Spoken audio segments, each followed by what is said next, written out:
Muchas gracias, presidente. Bueno, el día de hoy queremos presentar información relevante alrededor de la reforma al Poder Judicial. Como sabemos, ha habido mucha manipulación alrededor de esta reforma, muchas mentiras, y muestra de ello son algunos de los casos que vamos a presentar aquí, que tienen que ver con cuáles son las razones que han llevado a la presentación de esta reforma constitucional presentada por el presidente el 5 de febrero. Una de las principales mentiras o manipulaciones que se ha dicho es que hay un interés por parte del Ejecutivo de controlar el Poder Judicial, en específico la Suprema Corte de Justicia de la Nación, lo cual es totalmente falso. Si ese fuese la intención, estaría sencillo, no haríamos ninguna reforma. ¿Por qué lo decimos? Vamos a ver cómo hoy en día se eligen a los ministros y a las ministras de la Corte, hoy sin reforma. ¿Qué dice la Constitución?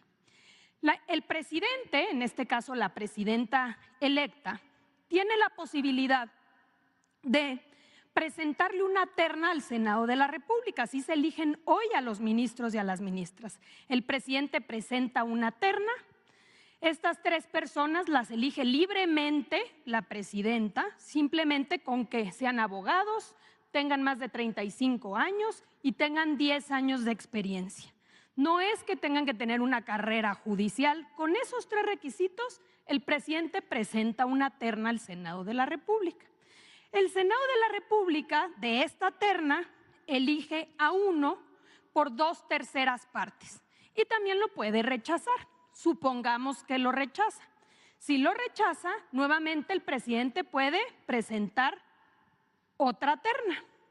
Y si es rechazada nuevamente, entonces el presidente o la presidenta designa directamente quién será el próximo ministro o ministra de la Corte.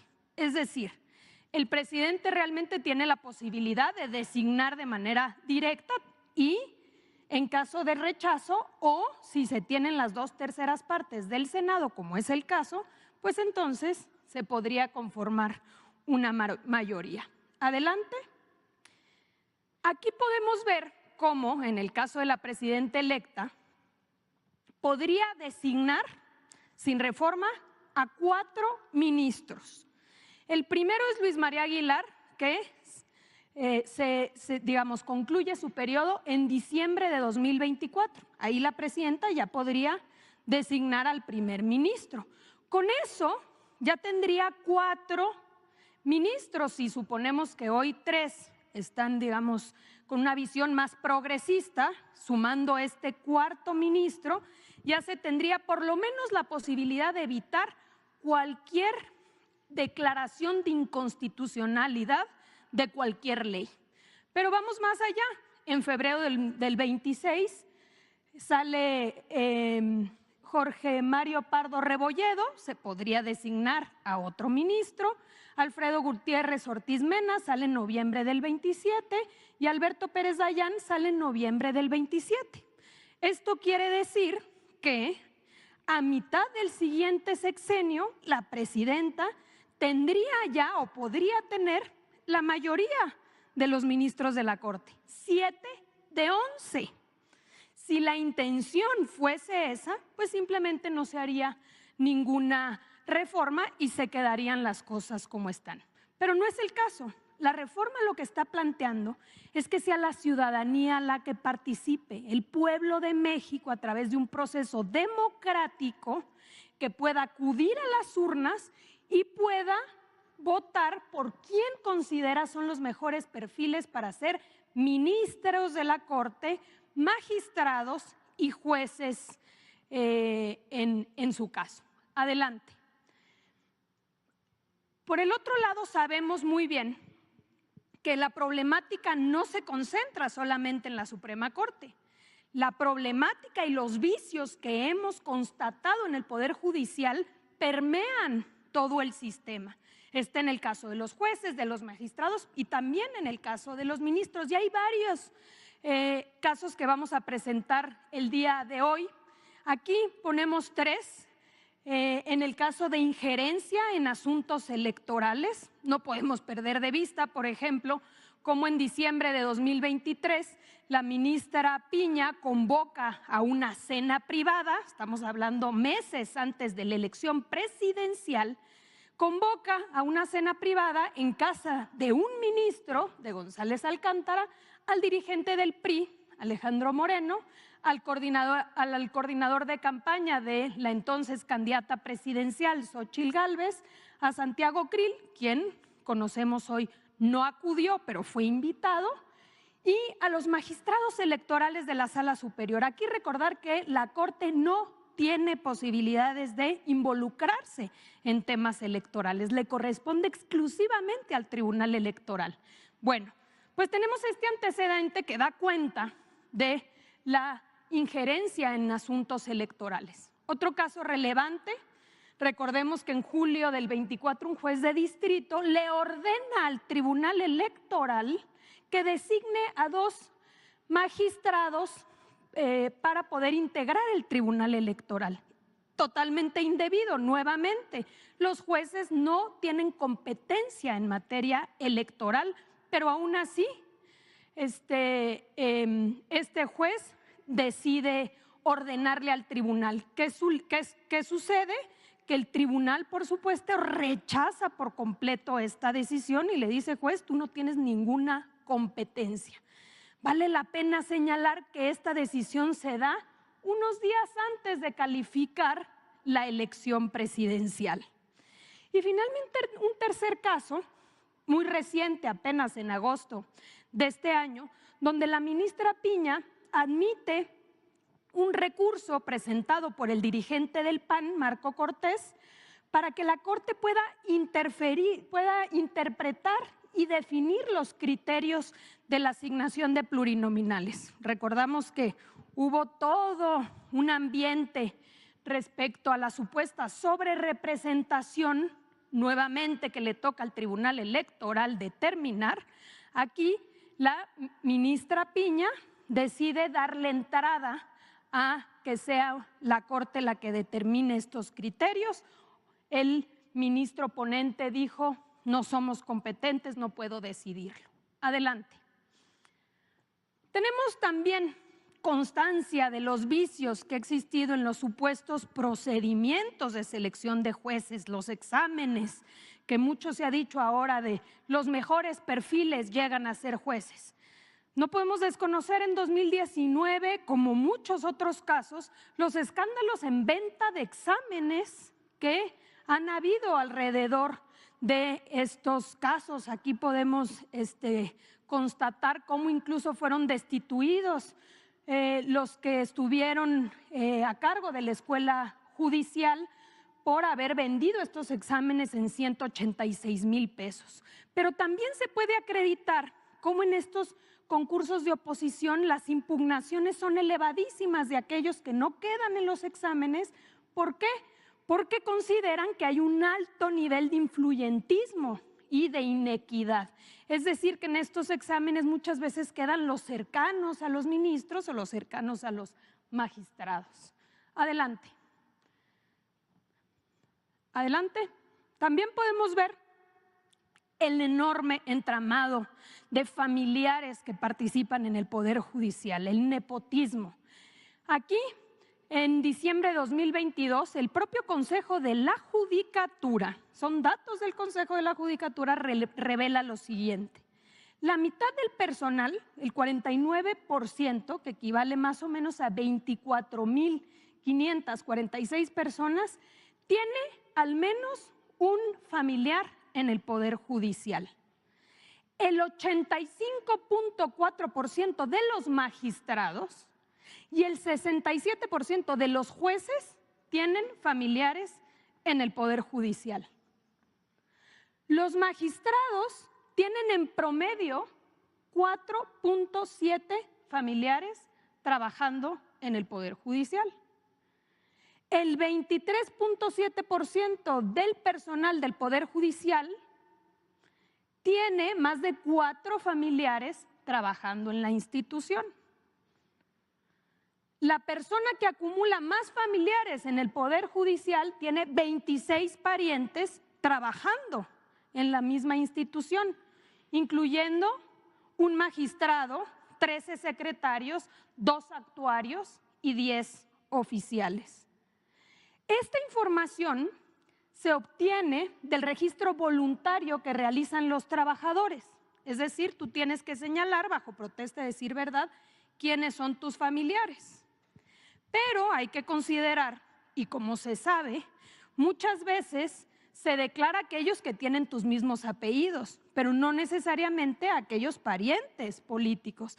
Es decir, a esto habría que sumar cuñados, nueros, nueras, suegros, yernos y muchos otros familiares que también forman parte de esta problemática. Adelante. Por el otro lado tenemos un problema adicional. El Consejo de la Judicatura, que debería ser este órgano que se encargue de vigilar el comportamiento de los jueces, de los magistrados, y en todo caso sancionar cuando ubique casos de corrupción, de nepotismo, de cualquier otra violación, pues debería actuar. Pero aquí tenemos los datos de cómo esto no ha sucedido. De 2004 a 2023 se presentaron o se han presentado 38,000 quejas contra funcionarios del Poder Judicial. De estas quejas se han desechado el 86% sin ni siquiera iniciar una investigación. Ya no digamos que concluyeron, no se investigó en el 86% de los casos. De las quejas que sí se investigaron, el Consejo de la Judicatura apenas sancionó a 472 jueces y magistrados en todo este periodo. ¿Qué quiere decir? Apercibimientos y amonestaciones, 0.7% del total de quejas. Suspensiones, 0.27% del total de quejas. Destituciones, 0.11%. Inhabilitaciones, 0.06% del total de quejas y sanciones económicas, 0.04%. Es un órgano que no es eficiente para vigilar el comportamiento de los jueces. Y vamos mucho más allá. En el caso del Ejecutivo, de las dependencias, Gobernación y muchas dependencias del Ejecutivo, se han presentado en los últimos meses, de enero de 2023 a la fecha, 72 denuncias contra jueces y magistrados, que aquí muchas veces se presentan en cero impunidad. Bueno, de estos 72 casos que se han presentado ante el Consejo de la Judicatura, ninguno a la fecha ha sido resuelto y ninguno a la fecha ha sido sancionado. Adelante. Y finalmente, para darle la palabra a la secretaria Rosa Isela, el tema de remuneraciones. La Constitución, en el artículo 127, fracción segunda, establece con claridad, y a la letra lo leemos: ningún servidor público podrá recibir remuneraciones por el desempeño de su función, empleo, cargo o comisión mayor a la establecida por el presidente de la República en el presupuesto correspondiente. Así de literal lo establece la Constitución. ¿Qué ha venido sucediendo? Que los criterios de la Corte han sido de resistencia a cumplir con este precepto constitucional, diciendo: a nosotros no nos aplica. ¿Por qué? Primero dicen, porque los ministros designados antes de 2009, que fue la reforma, ya tenían un derecho adquirido. Entonces, como viene la reforma, pues los ministros que estaban antes, esos no les puedes reducir el sueldo. Pero después dicen, pero es que tampoco a los ministros que entraron después de 2009, porque sería discriminatorio, no puede haber diferencias salariales. Entonces, a los anteriores no, pero a los nuevos tampoco. Y luego, un argumento más, dicen, es que es demasiado ambiguo, que se entiende por remuneración del presidente. ¿Qué integra la remuneración del presidente? está muy claro que integra la remuneración del presidente. Aquí lo podemos ver en el caso del salario y las prestaciones del presidente, que ascienden con ambas a 161,538 pesos, y en el caso de los ministros a 460,783 pesos, sin contar muchos otros conceptos que se han venido sumando, como alimentos, camionetas, gasolina, telefonía, entre muchos otros privilegios que, como hemos dicho, suman más de 700,000 pesos mensuales, violando así flagrantemente la Constitución, cuando se supone debería ser este órgano que vigilara el cumplimiento de la Constitución. Ahora vamos a escuchar a la secretaria Rosy Isela todos los casos que dan cuenta del por qué la necesidad de esta reforma.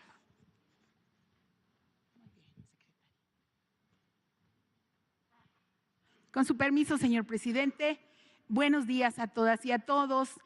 Adelante.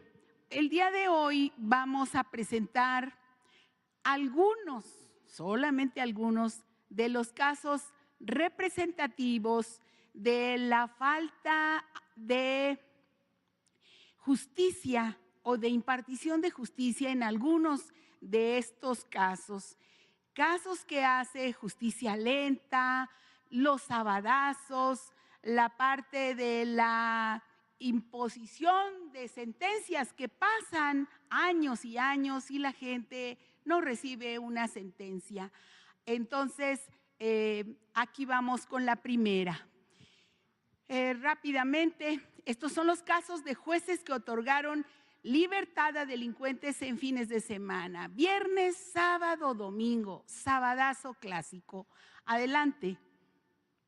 Este es el caso del juez Gregorio Salazar Hernández, con sede en Almoloya de Juárez, su juzgado, que da beneficio a Janet Miriam, quien era colaboradora de Genaro, exsecretario de Seguridad Pública, y le da un cambio de medida cautelar que significa la liberación inmediata desde el centro de justicia. Ya ni siquiera van al reclusorio, sino desde el centro de justicia les declaran libertad inmediata. Y bueno, los delitos, peculado y delincuencia organizada. Y lo que decíamos, en viernes, para tratar de sorprender a las autoridades, y de manera que no pueden a veces checar todas las fiscalías, todos los juzgados del país para ver si tiene alguna orden de aprehensión o un proceso pendiente. Adelante. Otro caso es el del juez Andrés Escamilla González. Él está en el estado de Tamaulipas con residencia en Reynosa, y la persona beneficiada es Vicente Javier, alias el Cholula o el Puebla. Él es parte del grupo criminal Cártel Jalisco, y los delitos robo con violencia, homicidio calificado, asociación delictuosa, privación ilegal, secuestro, y el plazo otorgado para la liberación es inmediato. Entonces, estas decisiones que toma el propio juez en viernes, claro que checamos todo y tenemos que soltarlo, pues a veces más de 24 horas después, porque hasta que no se revise bien, indicamos la parte de lo que sucede en otros estados. Adelante. Otro juez es Adrián Leobardo Ríos González. Él está ubicado en el estado de Nuevo León, con sede en Monterrey, y él beneficia a José Eliseo, o alias El Charal. Él es parte del grupo delictivo de los Zetas y los delitos homicidio y robo, y el plazo otorgado para la liberación en sábado es inmediatamente. Adelante. Otra jueza es Angélica Sánchez Hernández, con sede su juzgado en Cosamaloapan, Veracruz. Ella benefició a Itiel el compa Playa. Él es integrante del Cártel Jalisco, está acusado de homicidio calificado, doloso, calificado y agravado, y la notificación del egreso se hace el sábado, un sabadazo, y el plazo otorgado para la liberación es de 1 hora. De todas maneras continúa procesado por otros casos, pero es insistimos, es una irregularidad a todas luces la decisión de que en 1 hora sea liberado además. Otro juez, Rogelio León Díaz Villarreal, con residencia en Almoloya de Juárez, pues este señor juez le dio la libertad al señor Abraham, alias El Rodo. Él es hermano del líder del Cártel Jalisco Nueva Generación. La fecha de notificación de su egreso fue el domingo y le da un plazo a la autoridad para liberarlo de 3 horas. Adelante. Otro juez, Daniel Ramírez Peña, él está también su residencia en el juzgado de Almoloya de Juárez. La persona beneficiada es Angélica, ella es también integrante familiar del cártel de Santa Rosa de Lima, este cártel que opera en Guanajuato, donde hay tanta problemática de violencia. La fecha de su notificación es el viernes y el plazo otorgado es de 12 horas. Fue liberado el sábado. Ella continúa con un proceso, pero pues es otra evidencia más de las anomalías de los jueces. Adelante. También la jueza Perla Fabiola Estrada Ayala, con sede en Campeche. Ella da beneficios a Pedro Antonio El Manchas El Cholo, quien pertenece al grupo delictivo de los Zetas y está acusado del delito de delincuencia organizada y de delitos contra la salud. El plazo otorgado para su liberación es 24 horas. Insistimos en las liberaciones de los viernes y los sábados. Adelante. También la jueza benefactora Diana Montserrat Partida Arámbulo. Ella es una jueza sexta de distrito especializada en ejecución de penas de la Ciudad de México y da la libertad a Marcelino El Fantasma, integrante del cártel de Sinaloa, y los delitos contra la salud y portación de armas de fuego. Y la libertad la da en viernes y el plazo otorgado para su liberación 24 horas. Adelante. También el juez José Luis Hernández Hernández, él está en Torreón, su sede está en Torreón y beneficia a Guillermo El Memo. Él es integrante de la Fuerza Antiunión Tepito, es el hermano de el Tortas, así lo conocen, y los delitos contra la salud y posesión de cartuchos. Su fecha de notificación de egreso del penal es el viernes y le da 24 horas a la autoridad para que sea egresado. Adelante. Esos son algunos casos de jueces. Ahora, ¿cuáles son algunos delincuentes beneficiados también por el Poder Judicial, de los más relevantes? Adelante. Pues tenemos el caso del exgobernador de Puebla, Mario Marín. Él es acusado por el delito de tortura cometido en agravio de una importante periodista. Entonces, este caso es donde la jueza Angélica del Carmen Ortuño Juárez, por el delito de tortura, le da un cambio de medida cautelar y lo manda a su domicilio particular en Puebla, y aparte le pone Guardia Nacional afuera de su domicilio, dispone de elementos para que sea cuidado permanentemente. Entonces, aparte de que le da una libertad a domicilio de manera anómala, pues tenemos que ocupar elementos de la Guardia Nacional para estarlo cuidando. Adelante. También está el caso del exdirector general de Pemex, Emilio, también, quien le hacen un cambio de medida cautelar que no estaba debidamente fundada y le dan brazalete y también la de que no pueda salir de la Ciudad de México, así como la entrega de su pasaporte. Adelante. También está el caso de 3 detenidos este año por la Fiscalía de Guanajuato. Este caso es de un grupo de delincuentes que opera ahí en Guanajuato. Uno de ellos es el hijo del delincuente conocido como El Marro, y la juez María del Refugio Castañeda Guillén no le da prisión preventiva a estos delincuentes y les da la libertad. Adelante. Y también en el caso del exgobernador de Chihuahua, acusado por peculado y asociación delictuoso, él se llama César Horacio. Este caso es llevado por la jueza Hortensia García Rodríguez. Ella está en el Distrito Judicial de Morelos, ella es jueza de control allá en Chihuahua. En este caso, la jueza, tras convocar a una audiencia de revisión de medidas, cambió la medida de prisión preventiva a una prisión domiciliaria, aportación de brazalete electrónico y entrega de pasaportes. Pero vean qué tipo de perfil de delincuentes son. Adelante.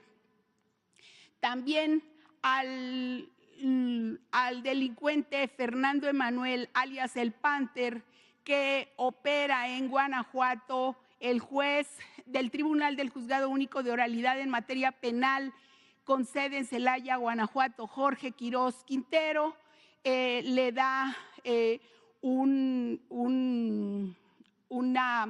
inmediata libertad por la causa penal de tentativa de homicidio, y este homicidio es en grado de tentativa en agravio de 3 personas. Aquí hay que decir que pues este señor Fernando Emanuel es el segundo al mando de el líder criminal El Marro allá en Guanajuato. Adelante.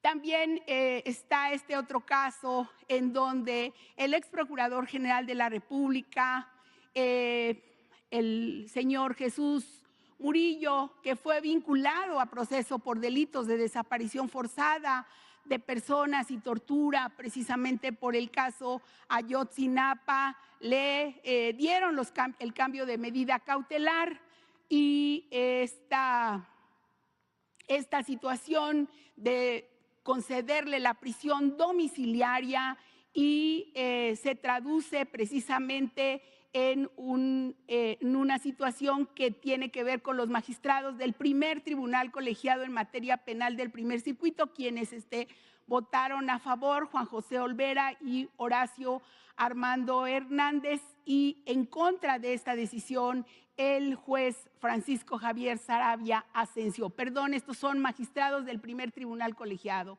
los 3, 2 a favor y 1 en contra de la medida cautelar de llevarlo a prisión domiciliaria. Adelante. También tiene que ver con el grupo delictivo de los Fabianes, detenidos durante un cateo realizado aquí en la alcaldía Gustavo Amadero. Ellos fueron acusados por portación de armas y por recursos de procedencia ilícito, por cohecho, por falsificación también de documentos contra la salud, usurpación, y el juez consideró inverosímil que en el lapso de 1 minuto los elementos hayan llegado a un inmueble, tocaran la puerta, nombraran a sus testigos, ingresando al lugar donde encontraron los detenidos. Entonces los dejó en libertad, y pues es aquel caso en donde uno de ellos se dio a la fuga del penal adentro y pudo salir por brincando una cerca. Adelante. También este caso de delincuentes beneficiados por el Poder Judicial, hay que recordar este caso para pues la población que sepa qué clase de jueces tenemos que no tienen a veces consideración de las víctimas. caso del juez del Tribunal de Enjuiciamiento del Distrito Judicial de Tlalnepantla, del Poder Judicial del Estado de México, que se llama Juan Manuel Alejandro Martínez Vitela, estuvo en un juicio oral que fue público, cometido por el tío de la menor, el señor Alejandro, y se le acusó por el abuso sexual de una niñita que tenía 4 años de edad, ocurrido el 26 de febrero del 2022. Este abuso sexual cometido en agravio de una niñita.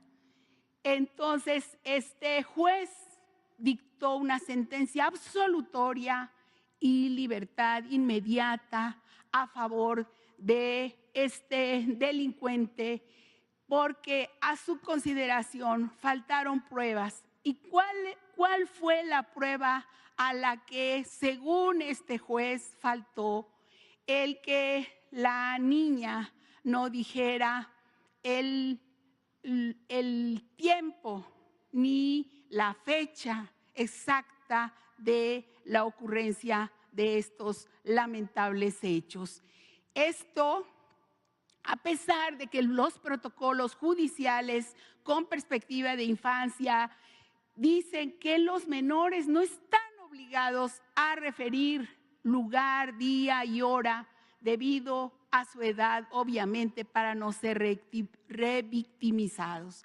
Entonces, este es el tipo de jueces que a veces toman decisión en contra de una víctima. Adelante.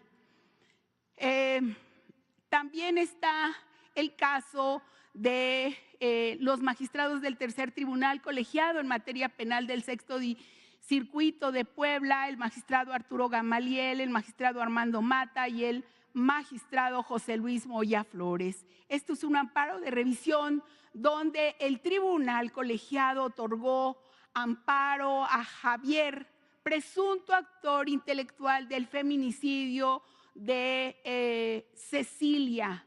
¿Por qué?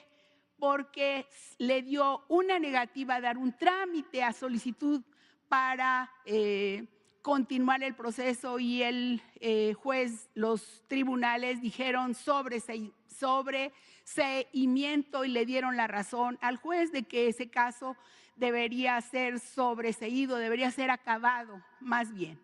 De acuerdo con el colegiado, la negativa de darle trámite a su solicitud afecta la libertad personal y trastoca los derechos constitucionales, pero ratifica, a pesar de todo, el sobreseimiento de y queda el feminicidio de su expareja completamente impune. Adelante. También, pues, está este otro caso en donde los magistrados del Primer Tribunal Colegiado en materia penal en Jalisco, del Tercer Circuito, José Clemente Cervantes, Manuel Canomaines y Tai de Noel, regresaron las propiedades por medio de un amparo a 13 personas en las cuales tenían un aseguramiento de la Fiscalía General consistente en diversos bienes, coches y diversos vehículos de lujo y hasta un inmueble, una casa lujosa que tenía estas personas, y se las regresaron al Cártel Jalisco de manera irregular en este municipio de Zapopan. Adelante. Este caso había sido relacionado con un secuestro y los detenidos y las personas, los bienes, por la Secretaría de Marina. Adelante rápidamente. Bueno, decir aquí, presidente, que de acuerdo a los datos de la Fiscalía General de la República, 24,000 personas de procesos penales federales están sin sentencia, de los cuales 1,326 personas con juicios penales pendientes de entre 5 y 10 años, 2,488 personas con juicios de 10 a 15 años y 767 personas tienen en la cárcel 15 a 20 años sin haber sido sentenciadas. También 232, imagínense, 232 personas que tienen más de 20 años en un penal federal y que no han recibido sentencia. Adelante, por favor. Es el caso del Israel Vallarta, del señor Ismael Vallarta, quien tiene 18 años con 9 meses y se encuentra privado de su libertad por los delitos de secuestro. Su detención se dio en el marco de un montaje difundido en el noticiario de Carlos Loret con la participación en la tortura de Luis Cárdenas Palomino, quien se desempeñaba como director de Seguridad Federal de la Policía Federal. Adelante. También está el caso de Giovanni Fernández Robledo Rodríguez y Paul Uriel Martínez Rodríguez, quienes fueron detenidos el 13 de julio, acusados de deportación. Después de 6 meses les imputaron el delito de secuestro y a la fecha no cuentan con una sentencia, ya han transcurrido 11 años y 2 meses privados de su libertad. Adelante, ya me tardé. Luego está el caso de Gabriel Hernández Gámez, quien fue detenido el 28 de diciembre del 2016, acusado de robo con violencia y un segundo delito por robo de un cajero. Actualmente lleva 8 años y tampoco ha recibido ninguna sentencia. Adelante, pues hay algunos otros casos. Adelante, por favor. Adelante, por favor. Otros casos de jueces que no autorizan órdenes de aprehensión, y traemos algunos de estos casos, como no autorizan órdenes de aprehensión la jueza Adriana Yolanda Vega Marroquín contra el exgobernador de Tamaulipas, señalado por delincuencia organizada y operaciones con recursos de procedencia ilícita. Adelante. Este otro juez, que se llama Juan Fernando Alvarado López, también no autoriza orden de aprehensión contra Francisco Javier, también exgobernador de Tamaulipas, por la modalidad de lavado de dinero y defraudación fiscal, y también pues la investigación que se lleva por delincuencia organizada. Adelante. También el caso de el juez Gerardo Genaro Alarcón López, así como de los magistrados Alberto Torres Villanueva, Manuel Bárcena Villanueva y Guadalupe Ramírez Escobar. En este caso, estos magistrados y juez no niegan una orden de aprehensión contra Genaro por el delito de enriquecimiento ilícito, el exsecretario de Seguridad Pública, y esta decisión fue confirmada por estos magistrados. Adelante, por favor. Y pues otras personas a las que se les ha negado órdenes de aprehensión es el caso del exgobernador de Veracruz, Javier N. Lo niegan los magistrados del 9º Tribunal Colegiado en Materia Penal, José Manuel Torres, Michel Franco González y Juan Carlos Ramírez Benítez, magistrados del 9º Tribunal Colegiado en Materia Penal del Primer Circuito. Este es del caso de Veracruz. Adelante. Y este último, con este terminamos, presidente. Recordar el caso Colosio. El 4 de enero de 2024, la Fiscalía General de la República solicitó una orden de aprehensión en contra de Jorge Antonio Sánchez Ortega. Él era agente del CISEN. La acusación fue por su probable participación en el homicidio de Luis Donaldo Colosio Murrieta, el candidato presidencial de aquel tiempo. Esta acusación fue en calidad de coautor material, de segundo disparador, de segundo tirador.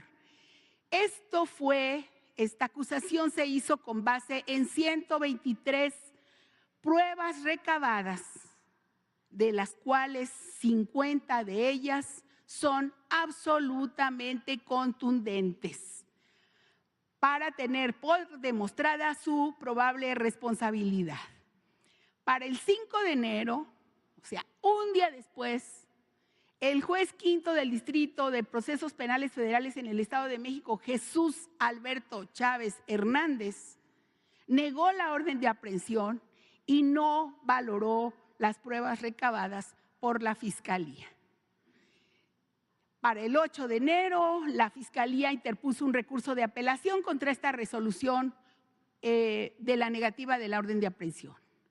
Y el 1 de agosto de 2024, el primer tribunal colegiado de apelación del segundo circuito con sede en Toluca confirmó la negativa de orden de aprehensión.